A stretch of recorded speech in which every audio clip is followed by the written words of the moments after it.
Bismillahirrahmanirrahim. Assalamualaikum warahmatullahi wabarakatuh. Baik, pada kesempatan hari ini, teman-teman sekalian, kita akan mempelajari materi baru yaitu estimasi parameter dan juga pengujian hipotesis. Baik, untuk materi estimasi parameter sebagai pendahuluan, ya. Jadi, hakikat dari estimasi itu adalah taksiran. Dan yang diestimasi itu adalah parameter populasi. Nah, dari sini, maka data yang digunakan untuk melakukan estimasi dari parameter populasi adalah statistik sampel sebagai estimator. Artinya apa? Jadi kita menggunakan data sampel, kemudian data sampel kita analisis. Nah, hasilnya kita gunakan untuk melihat hasil atau kesimpulan terkait dengan populasi. Nah, di sini terdapat prosedur tertentu untuk melaksanakan estimasi. Nah, di sini teman-teman sekalian ini adalah bagian ilustrasi. Jadi, kita mempunyai populasi yang jumlahnya banyak. Nah, di sini kita sampling dengan teknik sampel, ya. Ini nanti dipelajari dalam metode penelitian. Nah, di sini kita olah. Nah, hasilnya kita simpulkan, kita deskripsikan terkait dengan parameter atau besaran dari populasinya seperti apa. Nah, di sini teman-teman sekalian, jadi proses estimasinya di sini adalah populasi. Nah, di sini tentunya kita tidak akan mengetahui parameter dari rata-rata dari populasi. Maka di sini kita gunakan sampling. Kita ambil sampel berapa? Misalkan di sini kok ternyata rata-rata sampel, ya, rata-rata sampel itu adalah 50, ya. 50, kemudian kita gunakan estimasi dengan prosedur yang sudah ditetapkan dengan confident, misalkan alfanya 5% atau keyakinan kita adalah 95%, ternyata mu-nya atau rata-rata dari populasinya berdasarkan data-data sampel itu adalah antara 40 sampai dengan 60. Gitu. Nah, di sini perlu kita ketahui bersama bahwasanya harga atau nilai dari parameter itu dapat diestimasikan dengan dua cara. Pertama, yaitu point estimation, yaitu pendugaan titik, ya. Kemudian yang kedua adalah interval estimation atau pendugaan secara interval. Nah, seperti apa penjelasannya? Kalau yang point estimasi, yaitu pendugaan titik, itu adalah suatu nilai atau suatu titik yang digunakan untuk menduga suatu parameter populasi.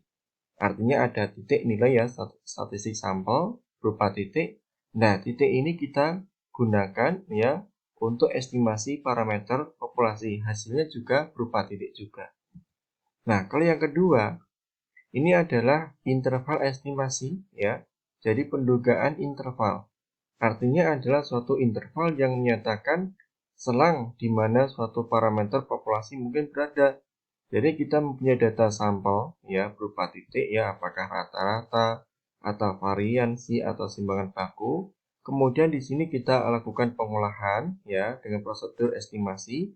Hasilnya adalah parameter populasi berupa interval dari nilai sekian sampai dengan sekian. Itu namanya interval. Nah, di sini kita akan jadi misalkan gini, ya, poin estimasi. Jadi kita ingin mengestimasi rata-rata dari populasi, maka sampel yang kita gunakan adalah nilai dari rata-rata sampel. Variansi juga sama, variansi sampel. Kemudian kita gunakan untuk mengestimasi variansi dari populasi. Bahkan juga bisa perbedaan, ya, selisih rata-rata dua sampel, ya, kita gunakan untuk menyimpulkan selisih dari parameter rata-rata dua populasi. Itu juga bisa. Nah, di sini kita akan bahas satu persatu estimasi interval, ya. Jadi hasil estimasi adalah suatu interval pada parameter populasi. Kalau interval kan dari titik, ya, nanti hasilnya menjadi interval ada plus minusnya. Nah, dalam prakteknya, pendugaan tunggal yang terdiri atas satu angka itu tidak memberikan gambaran yang mengenai berapa jarak atau selisih nilai penduga tersebut terhadap nilai sebenarnya.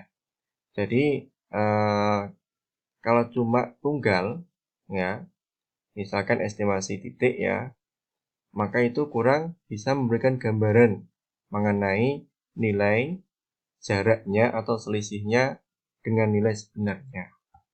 Maka di sini hal ini didasarkan atas pertimbangan bahwa nilai dugaan itu tidak dapat dipercaya 100%. Kenapa? Namanya pendugaan atau namanya hipotesis itu adalah dugaan awal.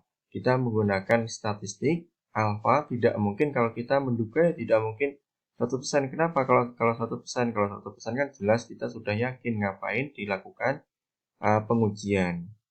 Nah, pendugaan interval menunjukkan pada interval berapa suatu parameter populasi akan berada yang dibatasi oleh dua nilai yang dikenal dengan nilai batas bawah dan nilai batas atas karena nilainya adalah di plus minus ya.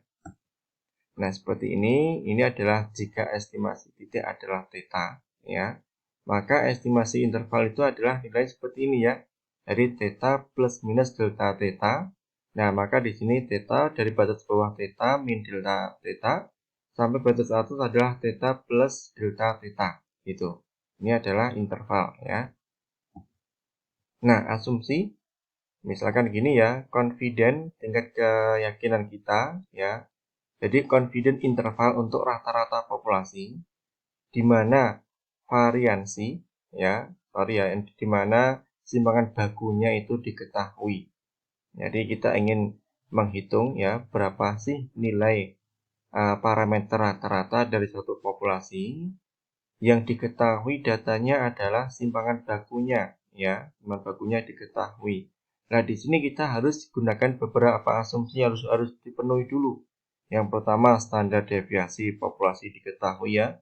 Kalau standar deviasi populasi itu simbolnya sigma, rata-ratanya adalah mu. Kemudian populasi berdistribusi normal. Nah, jika populasi tidak normal, maka bisa kita siasati yaitu gunakanlah sampel yang besar.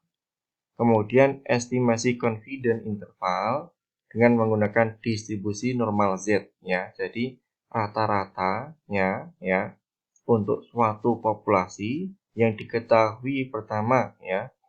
Tentunya rata-rata sampel ya. Kemudian simpangan baku ya dari populasi diketahui, maka nilainya mu ya, batas bawahnya adalah rata-rata sampel dikurangi Z alfa per 2 kali sigma per akar N. Batas atasnya X rata-rata plus Z alfa per 2 ya kali sigma dibagi akar N. Ini. Jadi kita menggunakan tabel Z juga ya. Nah, kemudian bagaimana kalau nilai simpangan baku ya sigma dari populasi tidak diketahui? Maka di sini nanti kita gunakan juga ya. Tapi di sini standar deviasi populasi tidak diketahui. Namun standar deviasi sampel diketahui. Tapi dengan asumsi N-nya itu lebih besar daripada 30. Kemudian populasinya diketahui normal. Nah, misalkan kalau tidak normal, kita bisa mensiasati sampel jumlahnya lebih banyak lagi. Maka kasus seperti ini, estimasi confidence interval dengan menggunakan distribusi normal Z ya. Jadi, persis dengan sebelumnya, ini kan pakai sigma ya. Kalau ini tetap ya, juga sama-sama simpangan baku, tapi nilainya adalah simpangan baku dari sampelnya. Jadi mu ya, batas bawahnya itu adalah X rata-rata min Z alfa per 2 S dibagi akar N sampai dengan X rata-rata plus Z alfa per 2 S akar N. Jadi sama-sama simpangan baku, cuma kalau yang ini adalah menggunakan statistik sampel ya, berupa simpangan baku dari sampel yang digunakan. Nah, kalau kasus juga sama teman-teman, kita ingin mengestimasi parameter rata-rata ya, tapi sigmanya tidak diketahui, maka asumsinya pertama standar deviasi populasi tidak diketahui, namun standar deviasi sampel diketahui. Populasinya normal ya, distribusinya jumlah sampelnya N itu kurang 30, maka kalau seperti ini gunakanlah tabel atau estimasi distribusi T. Jadi rata-rata dari parameter atas bawahnya X rata-rata min T alfa per 2, nanti degree of freedom-nya N-1 ya, kali dengan S AK per N, batas atasnya X rata-rata plus T alfa per 2, degree of freedom-nya N-1 kali S dibagi akar N. Gitu. Nah, di sini ada beberapa istilah ya, kaitannya dengan elemen dari estimasi ya, interval ya. Pertama adalah level confidence, yaitu tingkat kepercayaan. Kepercayaan dalam interval yang berisi parameter populasi yang tidak diketahui, gitu ya. Jadi interval kepercayaan berapa persen ya? Apakah 95% atau 90%? Biasanya dalam penelitian sosial itu alfanya adalah 5%. Kemudian yang kedua adalah jangkauan. Artinya kedekatan pada parameter yang tidak diketahui. Yang ketiga kaitannya dengan biaya. Biaya digunakan untuk menentukan ukuran sampel. Kalau biayanya sedikit, maka sampel yang digunakan juga sedikit ya.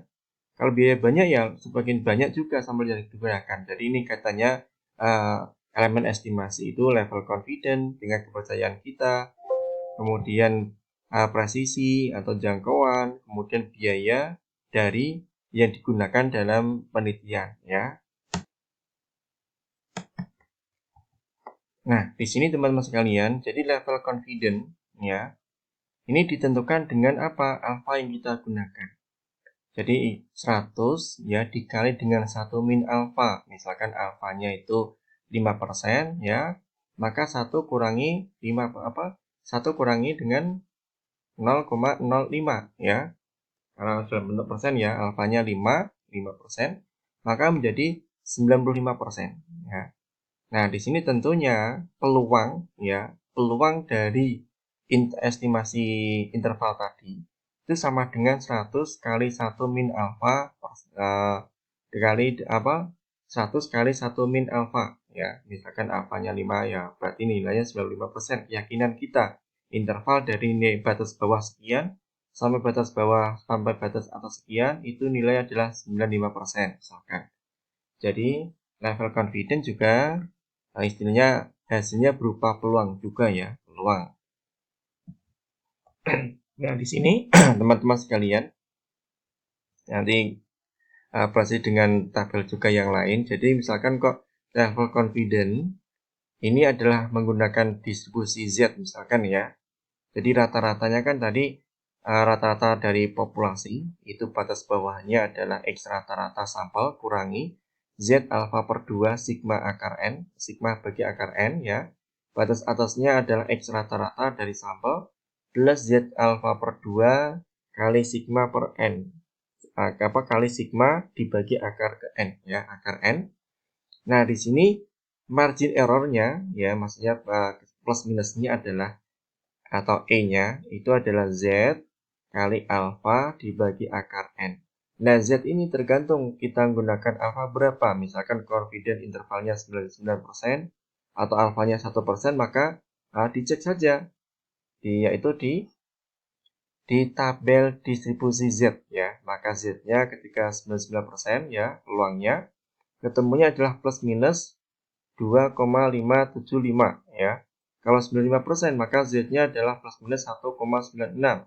Kalau 90% ya, itu adalah plus minusnya Z-nya 1,645 ya. Kalau 80% maka Z-nya adalah plus minus 1,28. Ini adalah dari tabel Z ya. Tabel Z dari interval ini sampai sini nilainya adalah 99% ya, dan seterusnya. Kalau distribusi T juga sama ya. Jadi kita kaitannya dengan distribusi T ya, alfa per 2 ya. Misalkan nilainya adalah 0,05 ya. Jadi kita menggunakan alfa ibaratnya 10% ya, atau nilainya adalah 0,1. Maka alfa per 2-nya adalah 0,5. Maka tabelnya kita cek ya, 0,05, T-nya adalah berada di 2,920 ya. Itu.